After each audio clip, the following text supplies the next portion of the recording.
Hey there, and welcome to my channel. If you're new here, my name is Aubrey. I am the owner and founder of Real Peel Juice and Nutrition and a 10-year-ish gastroparesis sufferer, but suffering no more, thankfully. So this is actually a video. Actually, I should rewind. If you're new, welcome. Thanks for watching, and I hope you get some good value out of this.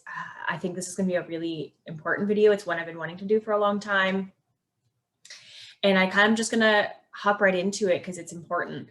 So for most people with gastroparesis, whether you're new or you've had it for a long time, one of the first things you do is you're Googling and you're trying to find all the information about it you can, how to help yourself, how to feel better, doctors, people who can help you, all the things. And one thing that is pretty standard across the board is that everybody finds this gastroparesis diet. So I did it myself personally a long time ago, and I've actually done the diet, and I want to talk about it today. It's pretty well known, and why it works, and then why it sucks. So I'm kind of just going to jump right into it, and we're gonna look over it, and I'm just going to be talking about why it's good and why it's bad, and some other options you can take. So give me just a second. All right. So if you did your Googling, I'm sure you have found this diet. So this is done by a doctor. So yay that a doctor is working on it, but bad, and that it really just solidifies that doctors know zip about nutrition. And that's not all of them, of course. There are a lot out there that take their time into it, but they kind of it's just band-aiding everything instead of let's really focus on how to heal our bodies and how to make our bodies function again. So one thing I want to go over, so this talks about there's 3 steps because it's like a 3-day thing ish. They tell you like why you do each step, and it makes sense. Like his reasoning for this is 100% on, our nerves don't work, or the vagus nerve doesn't work. It doesn't move food through your stomach. Yes, all of that is 100% correct. But then it's like, we're gonna let your body work, but we're not gonna give it anything to work off of. And to be fair, he admits that like step 1 of this is inadequate in every single nutrient except for sodium and potassium. Also very important nutrients, but why not give our bodies all the nutrients we need? And some could say, well, you can't handle it in the beginning. You can. I know I did it. Like I literally did it myself. I've done this one, and then I created one that works. So let's just kind of go over it. So day 1 is right here, and it's breakfast is Gatorade, ginger ale, bouillon, which is disgusting, and saltine crackers. Lunch, Gatorade, Coke, bouillon, crackers, and then Gatorade, Sprite, bouillon, crackers. So not much left for the imagination there. And of course, it's way under caloric intake, and that is not your goal here with GP in the beginning, of course. So those who are like might be watching this and you don't have GP and you're like, wow, you should never have under 1,000 calories. Yeah, we get it. So of course he said, it's pretty much lacking in everything except for sodium and potassium, which we can see here. But the problem is there is not a single one of these that has any nutritional benefit. Maybe the bouillon, but there's a whole other issue with bouillon and what's the type that you're doing. And you could say, well, the Gatorade's providing electrolytes. You can do that without Gatorade and all the sugar. And then Coke, ginger ale, Sprite, there's literally no need for that. If it's looking to give you a sugar rush so that you have your energy, there's other ways to do it, better ways to do it. If it's the idea to help break down food, other ways to do it, better ways to do it.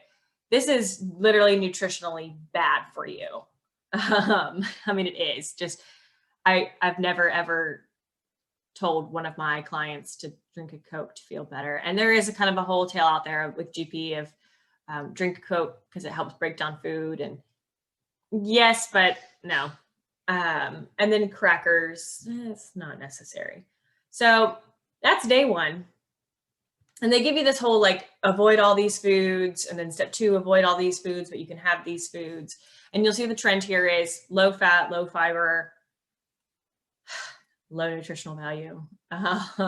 So day 2 gets a little bit better, except for skim milk, gross. Poached egg, white toast, apple juice, and then you get a snack at least, and it's, ginger ale, and then canned pears, and those are not usually that great because they're usually in a syrup, and they have them in water, but it's a whole thing. Pears are actually pretty darn high in fiber as well, so that's interesting that they would consider that one here. Mozzarella cheese for lunch. I'm down with the cheese life. Crackers, chicken noodle soup. I can dig that. And then back to Gatorade. And then you're going to have an afternoon snack of cornflakes with sugar and milk. That's yum. And then dinner, you're going to have peanut butter, crackers, vanilla pudding, and grape juice. Hello, sugar rush. And then for evening, you get to have frozen yogurt and saltine crackers again. So yeah, better on the calorie intake, but and better on the protein intake and pretty much all of it. But yikes, hardly any nutritional value other than carbs. Carbs are not bad. I love carbs, but let's be real here. None of this is that great for you. And then you move on to day 3. Okay, breakfast is skim milk, cream of wheat, sugar, orange juice, white toast, margarine, and jelly. Then you have a morning snack of yogurt and Sprite. It's kind of gross combination, actually. I just thought of that. And then lunch, you gotta we started strong with tuna, and then you have low-fat mayonnaise, and then you have white bread, and then you have canned peaches, and then back to Gatorade.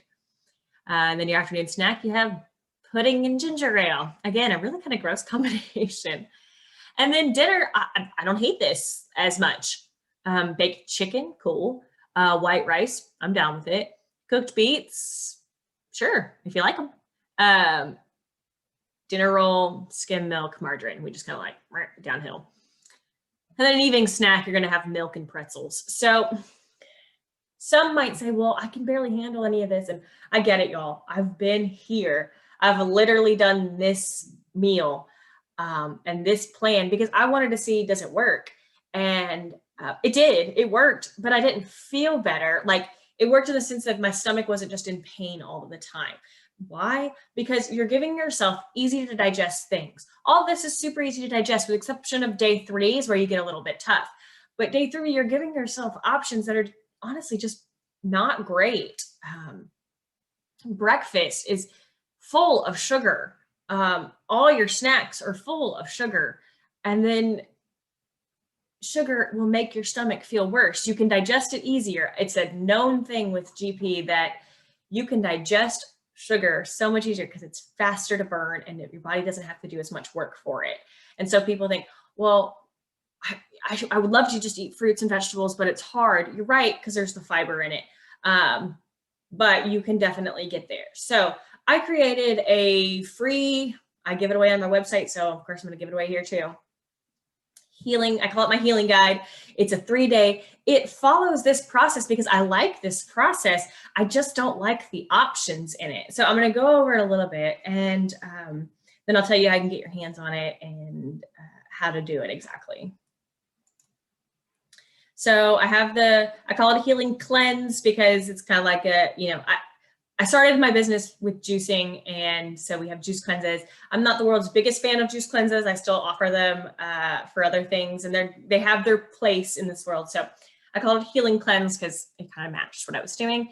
And it's a 3-day reset. This is what it's for. This is not going to heal you. This is not going to make your gastroparesis go away. This is going to start you over from square one. So I go over what it is. And then day 1. We stick with juices on day 1. These are super easy to digest and they're packed full of nutrients. So instead of giving you Coke, Gatorade, ginger ale, Sprite, and crackers, I'm giving you green juice, bone broth, and they do the bouillon, but that's different than bone broth. Bone broth, more juice, more broth, and then some good hot tea in the evening if you need it, with some ginger. All these things to help with your stomach, help you to feel better, help with energy levels, help with all those nutrients. There's no reason we should strip ourselves of the nutrients if we can do them in a way that is easy to digest. So day one, unlike their day one, you could do this day one for a couple of days because you are getting a lot of nutrients in. No, it is not super high in calories, but again, with gastroparesis, that's not really our concern. So this is to start you over, to let your body honestly chill out for a couple of days, because if you have gastroparesis, you know you are in a constant stress state of feeling bad. Your body's working overtime all the time, and this allows you to just not. So that's our day one. Day two, we kind of follow the same thing, except for we bring in more nutrients. So smoothies, more broth. Hey, I have that chicken and vegetable soup. So they do chicken noodle soup. We do a chicken and vegetable soup. We're going to throw in some fruit like they did. They did the canned pears. Well, we're going to just do some pineapple, and you don't even have to eat it. And then we'll end it on that hot tea again. And I mentioned in there that the chicken's going to be small, like real small, to help you digest that. And then day three, we up the ante. And of course, you can stay on day two for a couple days as well until your body really adjusts, and you feel comfortable. And this is even still like lower fat than what I would recommend to clients that are already rolling. So it's okay for now.